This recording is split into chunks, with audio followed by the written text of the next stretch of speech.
On vous souhaite la bienvenue à ericlatour.com. Dans quelques instants, on vous parle d'une campagne en emploi qui vise les femmes et notamment les fameux métiers non traditionnels. Mais d'abord, déclaration du premier ministre Legault il y a quelques jours qui a fait sursauter les marchands propriétaires Rona. C'était presque un appel au boycott et pourtant, il y a des marchands propriétaires et non pas des magasins corporatifs. C'est une différence quand même assez importante opérée par des entrepreneurs québécois, notamment ici, la famille Archambault qui opère le Rona à Iberville.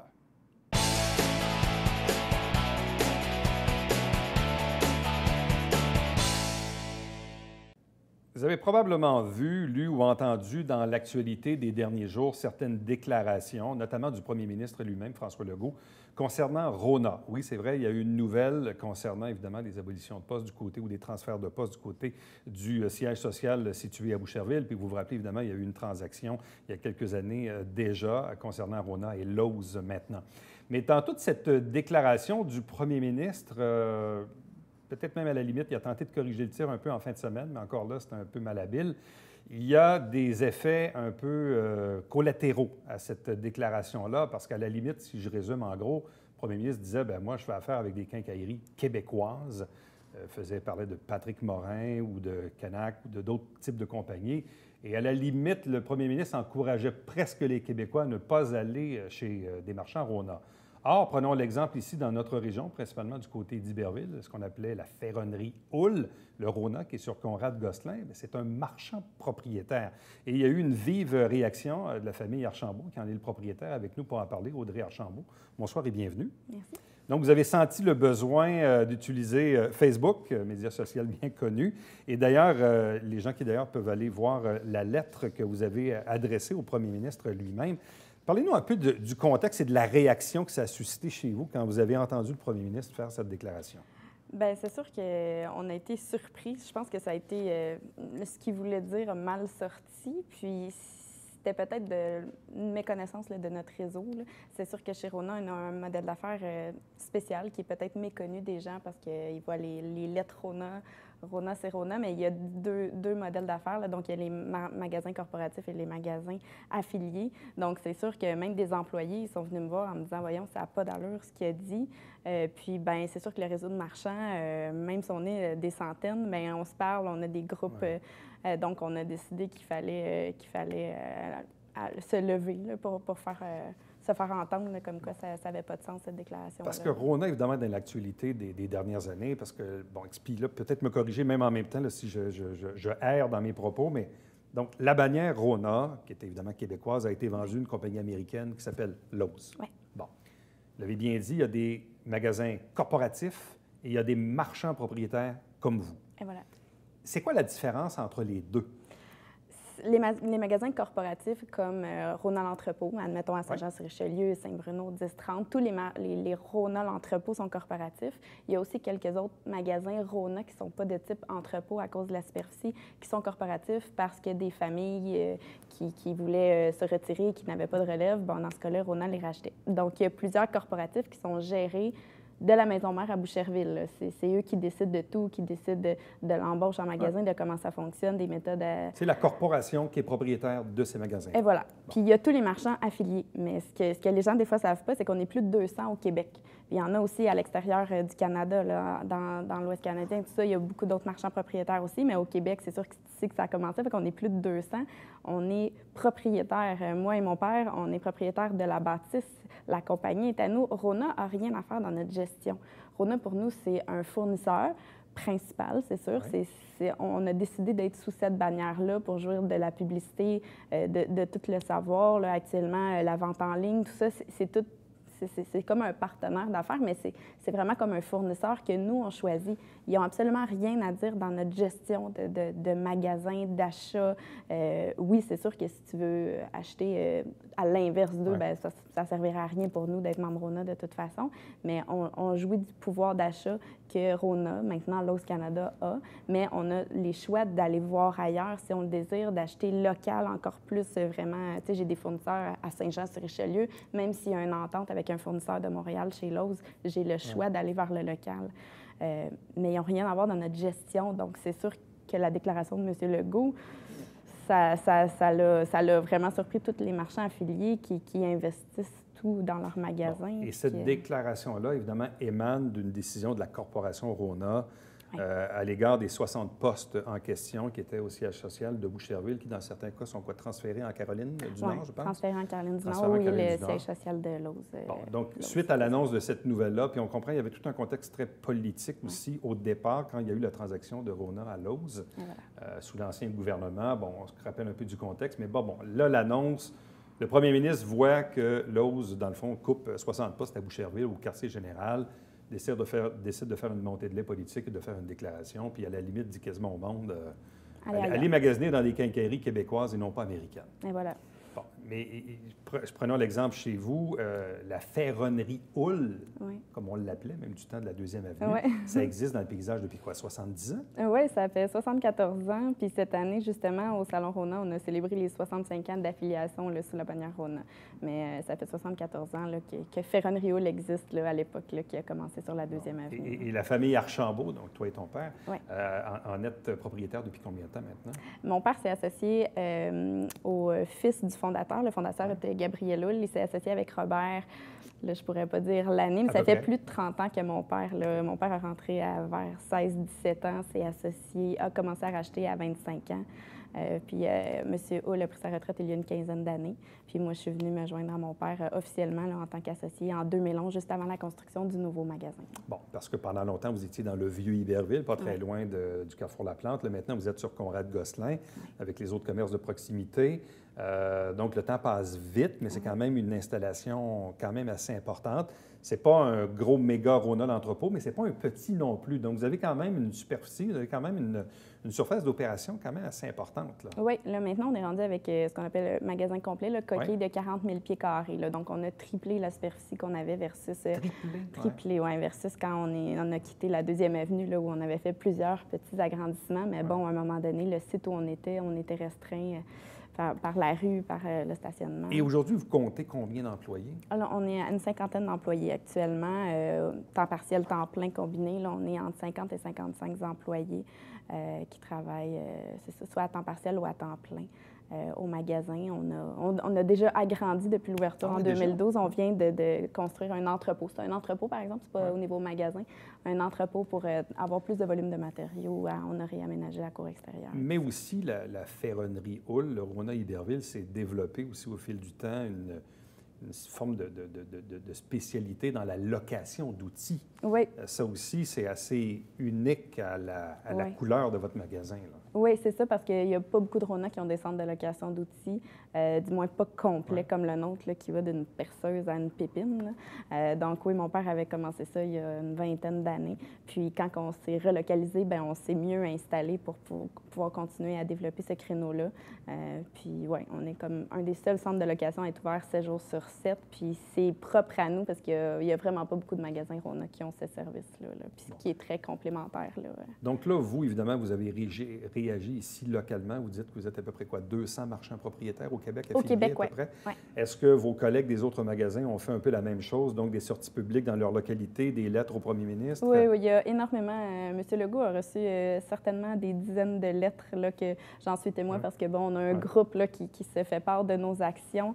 Donc, oui, je ne suis pas la seule. Puis, bien, dans chacune de nos régions, on essaie de faire connaître. Peut-être que les gens ne connaissaient pas tous non plus le concept de marchand propriétaire versus les corporatifs. Donc, je pense que ça va avoir aussi éduqué les gens à savoir la différence entre les grandes surfaces corporatives et nous, les marchands propriétaires indépendants. Alors, puis, je trouve la lettre aussi intéressante. Je vais quand même en lire quelques passages. Vous me dites « Bonjour, M. Legault. Je me présente, Audrey Archambault, copropriétaire avec mon père Rénal d'une quincaillerie qui a fait ses débuts à Saint-Jean-sur-Richelieu il y a plus de 70 ans. Nous sommes, nous aussi, une famille d'entrepreneurs québécois qui arborons fièrement la bannière Rona depuis plus de 65 ans maintenant. » Donc, clairement, c'est de dire au gouvernement, de dire au premier ministre, bien, nous autres aussi, on est des Québécois, là. Oui, c'est ça. Puis on est des entrepreneurs, là. On n'est pas des Américains, là. C'est ça, on n'est pas des pions qui sommes gérés par les Américains maintenant, là. Puis de dire qu'il y a moins de fournisseurs québécois, je serais même curieuse qu'ils me soumettent une liste de fournisseurs qui a été mis de côté par Lowe's, parce que moi, dans mon magasin, depuis l'achat de Lowe's, Je peux même pas... J'essaie de voir quel fournisseur qui ont dit « OK, on le sort, on prend lui », je ne sais pas lequel. Vous voyez pas de différence depuis la transaction avec Lowe's? Aucunement. Au niveau des fournisseurs du Québec, du Canada, je n'ai pas vu de gros fournisseurs se faire mettre dehors pour un autre. On a plus de choix au niveau importation. On le voit là, dans l'ensemble patio, dans les produits d'importation, de décoration qui sont de l'importation dans les autres bannières aussi. On voit qu'on a plus de choix parce qu'aux États-Unis, ils ont déjà testé des choses. Fait que c'est plus gros. On a droit à leur savoir qui arrive des États-Unis. Fait que on bénéficie de ça, mais au niveau des fournisseurs qui étaient déjà en place, outre les importations, j'ai pas vu de différence. Donc, j'aimerais ça, quand il écrit ou qu'il dit, M. Legault, les fournisseurs québécois se sont fait mettre de côté, quels fournisseurs québécois? Je serais curieuse d'entendre des noms. Dites, tant d'années à travailler jour après jour pour faire grandir notre petite entreprise, tant d'années à employer aujourd'hui plus d'une 50aine d'employés, tant d'années à vendre des produits québécois et canadiens, notre clientèle. Et vous dites également, vous avez encouragé les Québécois à déserter les magasins Rona, dont plus de la moitié sont des affiliés. Donc, M. Legault, cela n'existe plus des franchisés Rona. Parce qu'encore là, dans le modèle d'affaires, souvent, les gens... OK, c'est une franchise, c'est pas une franchise, c'est un magasin, c'est un affilié, c'est un marchand propriétaire. Est-ce que vous-même, vous arrivez à vous démêler dans ce modèle-là? Maintenant, oui. À l'époque, il y a plusieurs années, il y avait des franchisés. Maintenant, il y a vraiment que les affiliés, donc qui sont des marchands propriétaires comme nous ou des corporatifs. C'est drôle parce que depuis que Lowe's a fait l'achat de Rona, ils ont vraiment scindé les deux équipes. Donc, on a vraiment une équipe de support pour développer les marchands affiliés. Puis c'est très drôle que ça arrive là parce que bientôt, nos bannières vont être changées pour qu'on arbore justement en dessous de Rona. Si on regarde nos nouveaux logos, c'est écrit « marchand propriétaire ». Bientôt, ça va être écrit sur notre bâtisse comme plusieurs autres magasins pour que justement les gens puissent de plus en plus faire la différence. Là, ils encouragent une famille locale, des employés locaux. Tout est géré ici à Saint-Jean-sur-Richelieu dans notre cas, puis dans les cas des autres magasins ailleurs au Québec. Vous dites les marchands affiliés Rona sont tous des familles d'entrepreneurs comme nous qui travaillons 7 jours sur 7 pour donner de l'emploi à des Québécois, offrir les meilleurs produits et services à notre clientèle québécoise. Oui.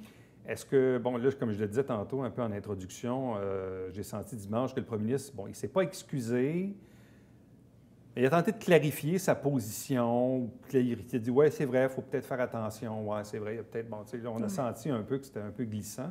Là, probablement qu'à l'Assemblée nationale, bon, l'opposition officielle va sûrement faire un peu ses choux gras avec ça pour embêter le gouvernement. Oui. Ça, c'est la joute politique. Est-ce que vous sentez une réaction de la part de votre clientèle? Est-ce qu'il y a beaucoup de questions qui viennent de la part des clients eux-mêmes par rapport à ce que le premier ministre a déclaré? Oui, il y a beaucoup de questions parce que justement, le modèle d'affaires n'est pas connu. Donc, encore aujourd'hui, sur le plancher, même les employés disent « Mon Dieu, on est tannés d'en entendre parler ». C'est sûr que nos employés le savent. T'sais, nous, on est 2 propriétaires présents en magasin sur le plancher tous les jours.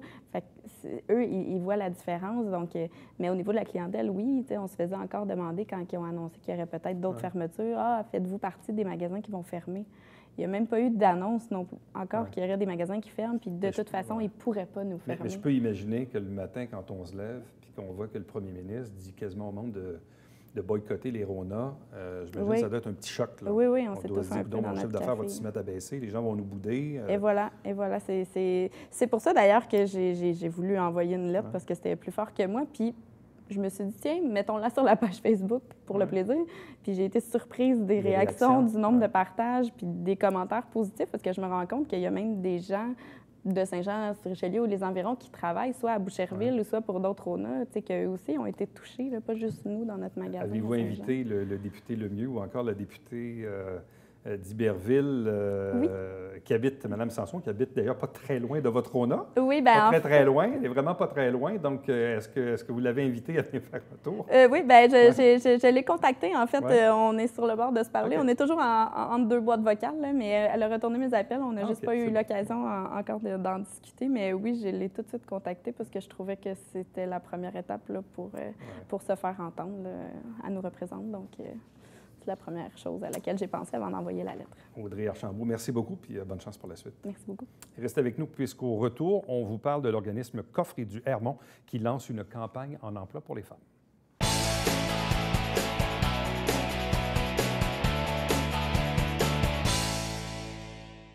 Mesdames et messieurs, bonjour et bienvenue à la Justice entre nous. Mon nom est Sylvain.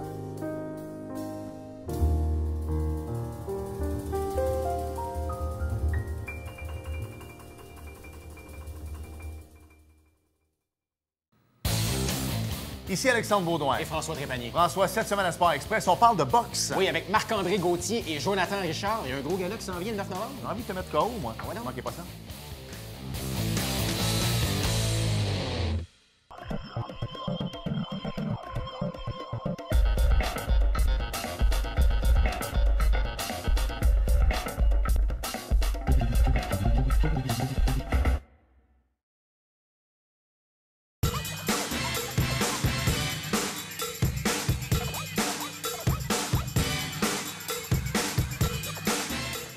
Dimanche, 9h30, Télé Bingo, on vous attend.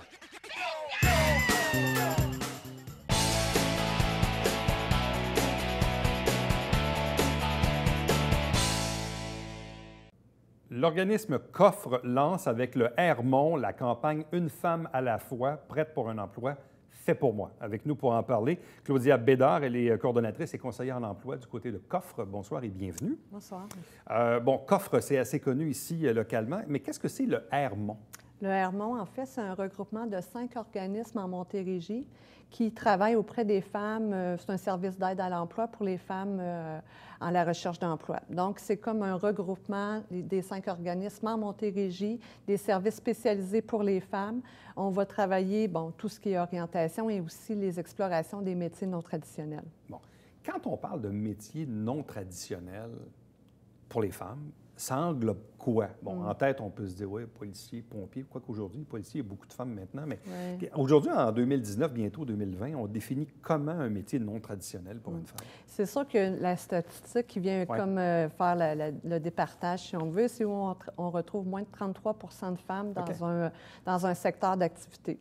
Donc, on pense souvent d'emblée à certains métiers comme la mécanique et tout ça, mais il reste que beaucoup de métiers encore qui sont considérés comme non traditionnels. Nous, dans la campagne Une femme à la fois, on veut vraiment essayer d'aller chercher les femmes qui ont envie de changer leurs conditions et se trouver un emploi qui leur convient réellement, que ce soit dans un emploi non traditionnel ou un emploi plus conventionnel, si on veut, pour les femmes. C'est sûr que les métiers non traditionnels, souvent, vont peut-être offrir de meilleures perspectives d'emploi ou offrir aussi des possibilités de formation continue ou offrir des emplois de certaines qualités. Mais reste que ce qui est important, c'est que la femme qui a envie de se mobiliser, de se questionner, de prendre du temps pour elle, pour améliorer vraiment ses conditions, mais peut avoir accès à un service. J'ai le goût de faire un parallèle. Avec la situation de pénurie de main-d'œuvre, la situation de quasi plein emploi qu'on vit depuis quelque temps, et visiblement, ça ne changera pas demain. Est-ce que ça avantage justement des femmes qui ont le goût d'explorer des métiers non traditionnels? Est-ce que certains employeurs, je ne dis pas qu'ils ont des préjugés, mais qui pour eux, je sais pas moi, un soudeur, c'est des gars. Puis là, oups, à un moment donné, il y a une pénurie de main-d'œuvre. Puis là, il y a des femmes qui arrivent dans le portrait, puis ils sont qualifiés, puis ils sont bonnes, puis ils font un bon travail. Est-ce que ça aussi, on vient un peu de démystifier? Est-ce que la pénurie vient un peu de démystifier tout ça? Absolument. La situation de rareté de main-d'œuvre peut être un avantage pour les femmes. Donc, on le sait, les femmes, c'est quand même un bon bassin au niveau de la main-d'œuvre. Donc, de leur permettre d'explorer l'étendue des possibilités professionnelles. Les femmes, ça leur permet d'accéder des fois à des postes intéressants. Puis du côté des employeurs aussi, on voit une ouverture, le besoin est là. Donc, des fois, les possibilités des deux côtés peuvent être favorables dans ce type de situation-là. Bon. Un autre aspect dont on entend parler souvent dans l'actualité, c'est l'équité en matière d'emploi, les salaires hommes-femmes qui ne sont pas tout à fait au même niveau. J'ai toujours de la difficulté à comprendre qu'en 2019, ça existe encore. Mais visiblement, ça existe encore. Mais dans le cas qui nous occupe, est-ce que là aussi, est-ce que ça permet de rechercher une meilleure équité entre les hommes et les femmes, même au niveau de la rémunération? Absolument. Bien, le fait que peut-être davantage de femmes vont intégrer des métiers qui sont collés à leurs intérêts, qui sont collés à leurs compétences fortes, va faire valoir un peu peut-être cette équité-là. Donc, les employeurs vont voir à compétence égale, il n'y a pas nécessairement de sexe, c'est la compétence qui vient appuyer vraiment le cheminement de la personne. Donc, je pense que oui, ça peut être un aspect favorable. Bon.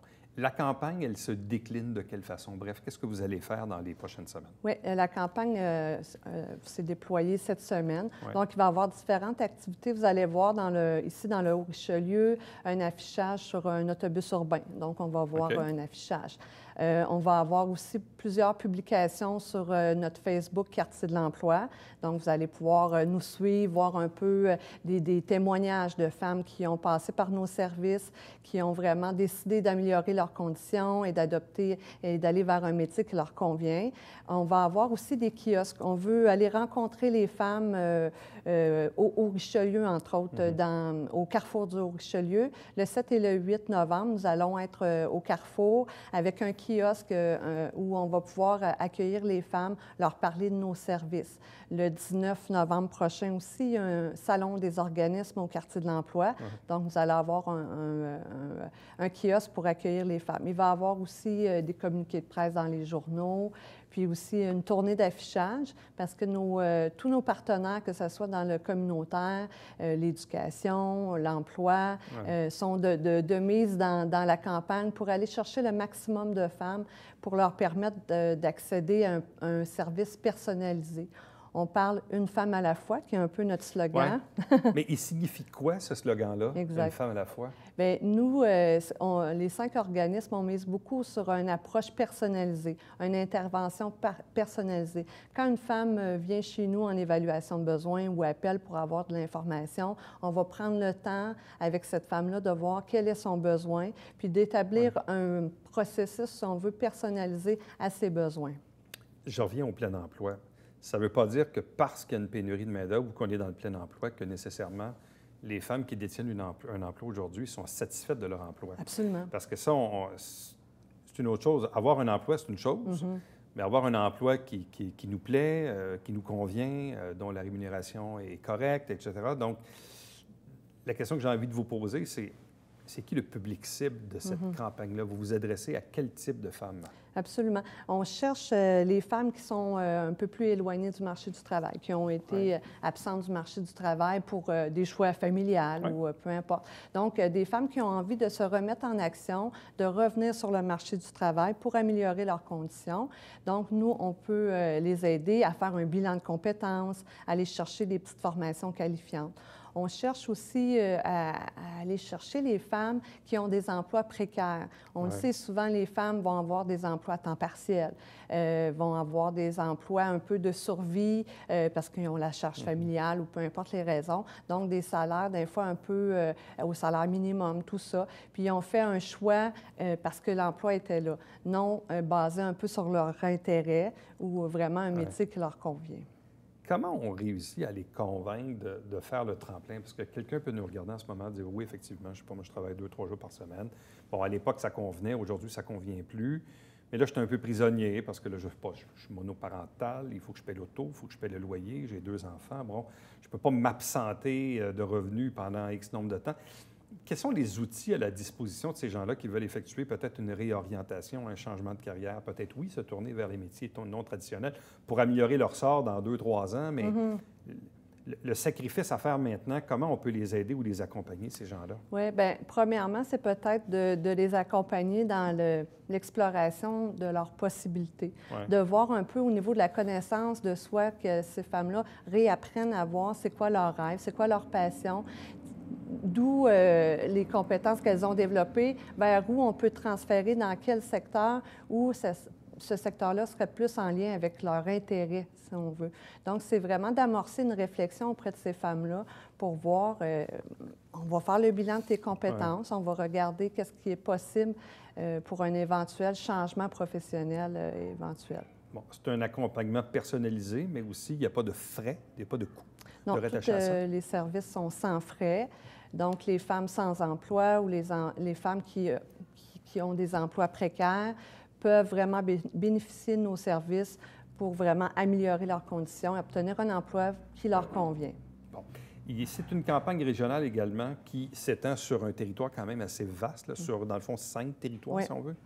Oui, ça couvre vraiment toute la Montérégie, de Valleyfield jusqu'à Sorel.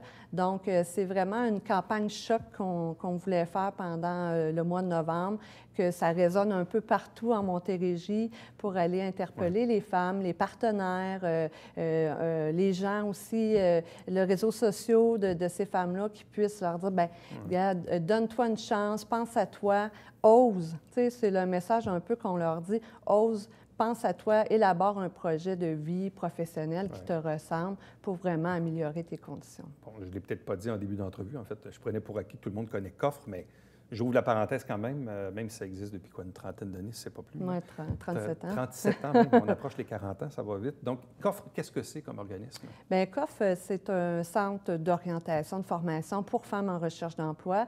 Donc, nos services sont spécifiques pour les femmes, femmes qui ont été absentes un peu du marché du travail, comme on parlait tout à l'heure, ou les femmes qui ont l'intérêt d'explorer les métiers à prévalence masculine. Donc, c'est des programmes qui peuvent être de façon individuelle, où on va faire le bilan, on va faire de la connaissance de soi, ou des programmes plus de groupe, où là, ça va être une démarche complète d'orientation, où il y a des formations qualifiantes aussi. On peut aller chercher son cours de PDSB, par exemple, son RCR, sa carte de chariot élévateur du côté des métiers à prévalence masculine. Il y a possibilité aussi de faire des stages et aussi l'accompagnement pour tout ce qui est recherche d'emploi et maintien en emploi aussi par la suite. Donc, si cette entrevue a sonné une petite cloche en vous, si vous désirez obtenir plus de détails, www.unefemmealafoi.ca. Claudia Bédard, merci beaucoup. Ça fait plaisir, merci. Restez avec nous puisqu'au retour, on vous présente le Babillard quotidien.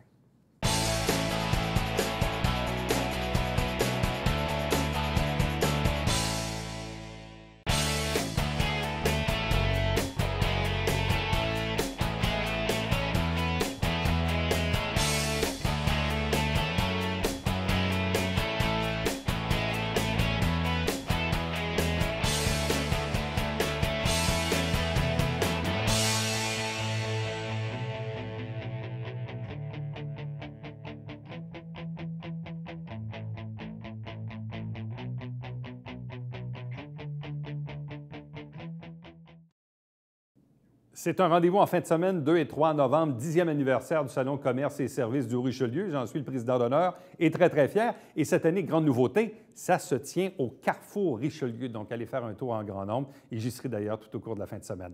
Là-dessus, on se dit bye-bye, puis on se dit à demain. Bye-bye.